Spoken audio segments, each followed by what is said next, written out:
पाकिस्तान ने under 19 Asia cup में भारत को 43 रन से हरा दिया। 282 रन हदफ के ताक़ुब में भारतीय टीम 238 रन से आगे नहीं बढ़ सकी।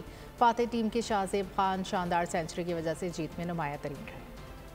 दुबई में नौजवान शाहीनों की ऊंची उड़ान, भारत हुआ बुरी तरह हलकान। शाहज़ेब ने लगाई ऐसी मार, सुरमाओं के सारे प्लान साबित हुए बेकार। अहम टाकरे में पाकिस्तान की टॉस जीतकर पहले बैटिंग। उस्मान खान और शाहज़ेब खान ने भारतीय बॉलिंग लाइन को होश भुलाए। 160 रन की इफ्तिताही शराकत से टीम को मुस्तहकम आगाज फराहम किया। शाहज़ेब खान ने 159 और उस्मान खान ने 60 रन स्कोर किए। अपनी बारी पर पाकिस्तान टीम ने 281 रन का मजमुआ स्कोर बोर्ड पर सजाया। भारतीय बारी शुरू हुई तो पाकिस्तानी बॉलर्स के जारिहाना अंदाज के आगे हरीफ बैटर्स मुकम्मल बेबस दिखाई दिए। 100 रन से कबल 4 बल्लेबाजों की पवेलियन वापसी ने भारतीय टीम को घुटने टेकने पर मजबूर कर दिया। 238 रन पर भारतीय टीम का किस्सा तमाम होने से पाकिस्तान 43 रन से फातेह रहा।